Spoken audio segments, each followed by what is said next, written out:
ჩარკვიანი გვერდება პირდაპირ ეთერში, რომელიც მე ძალიან მიყვარს, ჩემი საყვარელი რესპონდენტია. ბატონო ჯანსუღ, მოგესალმებით, დიდი მადლობა რომ ხართ ჩვენთან ერთად. როგორ ფიქრობთ თქვენ, აი ამ ადამიანებს, ვინც ახლა საუბრობს, მაგალითად მომღერალი გია კორკოტაშვილი, მომღერალი ზურაბ ხაჩიძე და ყველა ის სტუმარი, ვინც აქ არის, რა უბიძგებთ ხოლმე რომ წავიდნენ პოლიტიკაში? რა ხდება დღეს ისეთი ქვეყანაში, რის გამოც ადამიანს შეიძლება გაუჩნდეს სურვილი, რომ წავიდეს და შეცვალოს იქ მყოფი პოლიტიკური ელიტა?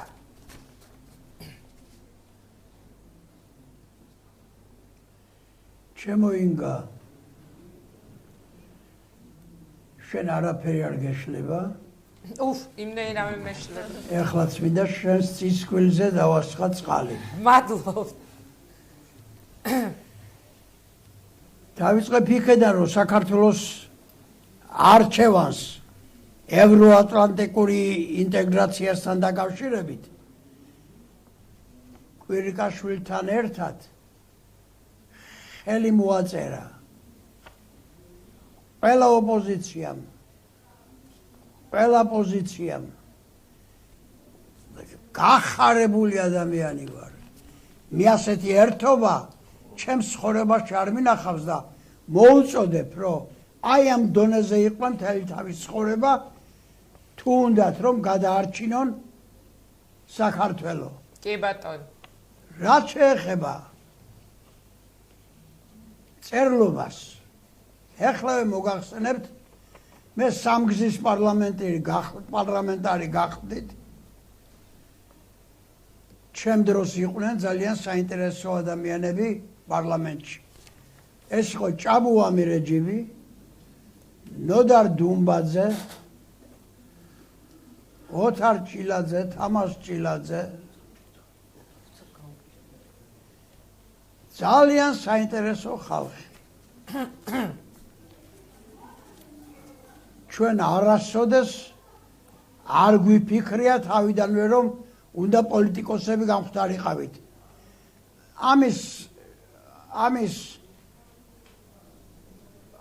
სურვილი ქონდა ყოველთვის ხელისუფლებას. რომ პოლიტიკაში მieყვანა ინტელიგენცია, ანუ ეს უნდოდა ხელისუფლებას, ხო? ამას ამბობ. რა თქმა უნდა და მე მიხარია, დღესაც მიხარია, რომ აქ მარტო პოლიტიკასთან კი არ არის საქმე. არამედ მთელი ცხოვრება ჩვენ ვიბრძვით საქართველოს მომავლისათვის.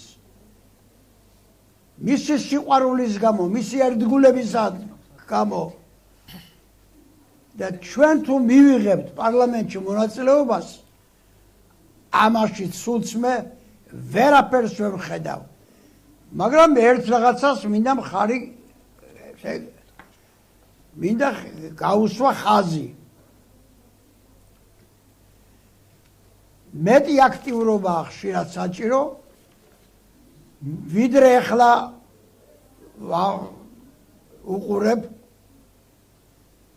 მე ვიცი ერთი ცნობილი პიროვნება, რომელიც ზის თავისთვის და ხმას არის. ვინ? ბატონო ჯანსუღ, გითხარით, ვინ დაგწყვიტათ გული? არ მინდა.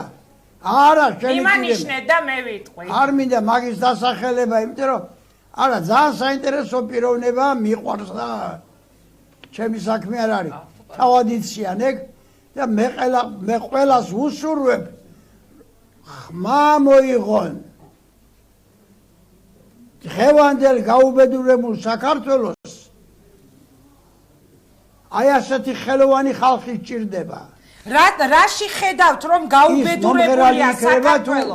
რა არის ეს მთავარი პრობლემა, რის გამოც თქვენ ამბობთ რომ დღეს საქართველო არის ესეთი გაუბედურებული საქართველო, როგორც თქვენ უწოდეთ? მე ერთ რაღაცას გეტყვით, რაც აუცილებლადაა ჩემთვის სათქმელი. ყოფილი 9 წელი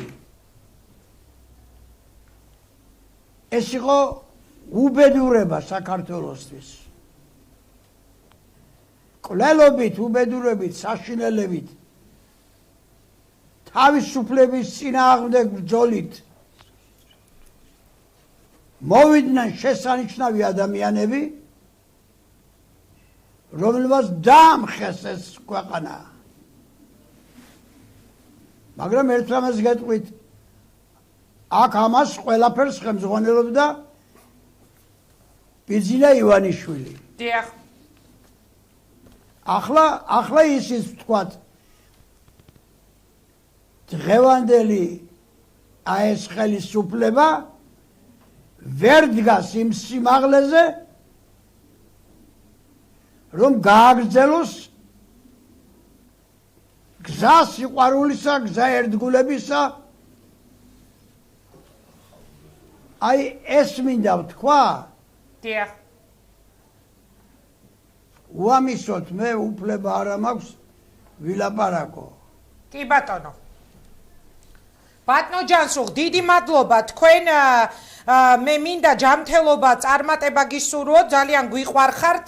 ჯანსუღ ჩარკვიანი პოეტი ამბობს, რომ დღევანდელი ხელისუფლება ვერ აგრძელებს იმ გზას, რა გზითაც მოვიდაო ბიძინა ივანიშვილი, ანუ რა დაპირებებიც ახლდა ქართული ოცნების მოსვას ხელისუფლებაში. მე ჯანსუღ ჩარკვიანს დავემშვიდობები და რეკლამას ვაცხადებ ეთერში.